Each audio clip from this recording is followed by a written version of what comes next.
ವೃತ್ತಿಕಾ ಅಧ್ಯಾಯ 11 ನಾನು ಆಗೊಮ್ಮೆ ಈಗೊಮ್ಮೆ ಸೇದುವ ಸಿಗರೇಟು ವೃತ್ತಿಕಾ ಮನೆಯ ಅಡಿಗೆ ಕೋಣೆಯಲ್ಲಿ ಸಿಕ್ಕಿದೆ ಎಂದಾದ್ರೆ ಈ ಸಾರ್ ನನ್ನನ್ನು ಅಪರಾಧಿ ಎಂದು ಒದ್ದು ಒಳಗೆ ಹಾಕುವುದರಲ್ಲಿ ಅನುಮಾನವಿಲ್ಲ.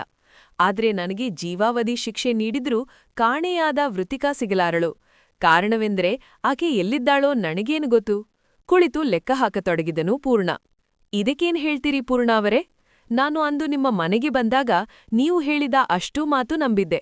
ಅದೇ ಕಾರಣಕ್ಕೆ ನಾನು ನಡೆಸುವ ತನಿಖೆಗೆ ನಿಮ್ಮ ಸಹಾಯ ಬೇಕಾಗುತ್ತದೆ ಎಂದು ಹೇಳಿದ್ದು. ನಂಬಿಕೆಯಿಲ್ಲದೆ ನಾನು ಯಾರೊಂದಿಗೂ ಸಹಾಯ ಕೇಳೋದಿಲ್ಲ. ನಿಮ್ಮ ಮತ್ತು ವೃತ್ತಿಕಾಳ ನಡುವಿನ ಒಡನಾಟದ ಕಥೆಯಲ್ಲಿ ಎಲ್ಲಿಯೂ ನನಗೆ ಯಾವ ವಿಧದ ಅನುಮಾನವೂ ಬಂದಿರಲಿಲ್ಲ.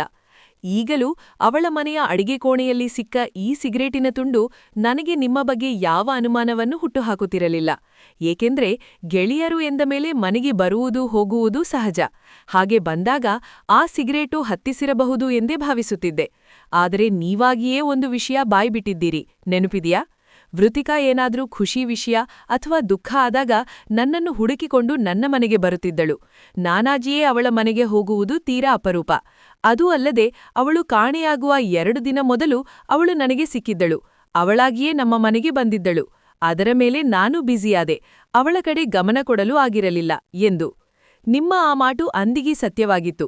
ಕಾರಣವೆಂದರೆ ನನಗೆ ಈ ನಿಮ್ಮ ಸಿಗರೇಟಿನ ತುಂಡು ವೃತ್ತಿಕಾ ಮನೆಯಲ್ಲಿ ಸಿಕ್ಕಿರಲಿಲ್ಲ. ಆದರೆ ಇಂದು ಆ ಸತ್ಯ ಅನುಮಾನ ಮೂಡಿಸುತ್ತಿದೆ. ಈಗಲೂ ನೀವು ನಿಮ್ಮ ಆ ಸತ್ಯಕ್ಕೆ ಅಂಟಿಕೊಳ್ಳುವಿರಾ?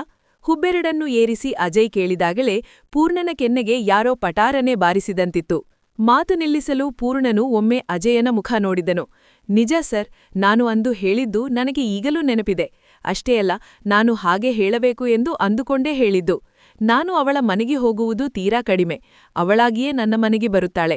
ಕಾಣೆಯಾಗುವ ಹಿಂದಿನ 2 ದಿನ ನಾನು ಬ್ಯುಸಿ ಇದ್ದ ಕಾರಣ ಅವಳನ್ನು ಭೇಟಿಯಾಗಲೂ ಆಗಿರಲಿಲ್ಲ. ಅವಳ ಒಂದೇ ಒಂದು ಮೆಸೇಜ್ ಕೂಡ ಬಾರದೇ ಇರಲು ನಾನೇ ಅವಳ ಮನೆ ಕಡೆ ಹೋದಾಗ ಅವಳ ಮನೆ ಲಾಕ್ ಮಾಡಲಾಗಿತ್ತು.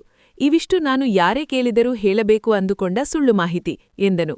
ಅವನ ಮಾತು ಕೇಳಿ ಯಾರಿಗೇ ಆದರೂ ವಿಪರೀತ ಸಿಟ್ಟು ಬಂದು ಅವನ ಕೊರಳಪಟ್ಟಿ ಹಿಡಿಯುವ ಸಾಧ್ಯತೆಯಿತ್ತು.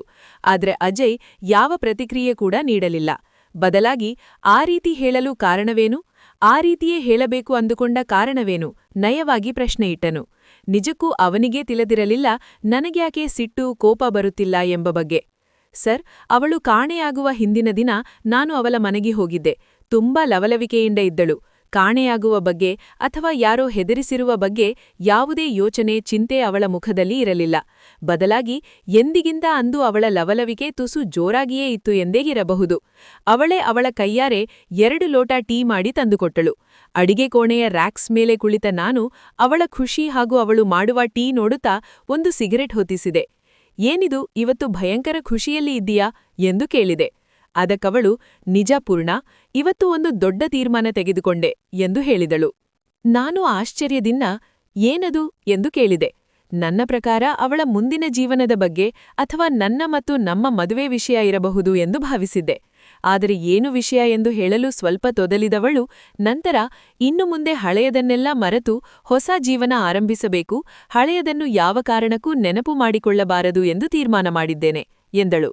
ಅವಳ ಮಾತು ಸ್ವಲ್ಪ ನೋವಾದರೂ ಅವಳ ಖುಷಿ ನೋಡಿ ನಾನು ಖುಷಿಪಟ್ಟಿದ್ದೆ. ಅದಾದ ನಂತರ ನಾನು ಅವಳನ್ನು ನೋಡಿಯೇ ಇರಲಿಲ್ಲ. ಮುಂದಕ್ಕೆ ಎಲ್ಲವೂ ನಿಮಗೆ ಹೇಳಿರುವ ಸತ್ಯಗಳೇ ಎಂದನು. ಇದೇ ವಿಷಯ ಅಂದು ನಿಮ್ಮ ಮನೆಗೆ ಬಂದಾಗ ಯಾಕೆ ಹೇಳಲಿಲ್ಲ? ನಾನು ಅವಳ ಮನೆಗೆ ಹೋಗುವುದೇ ಅಪರೂಪ ಅಂತ ಯಾಕೆ ಹೇಳಿದ್ಯಾ?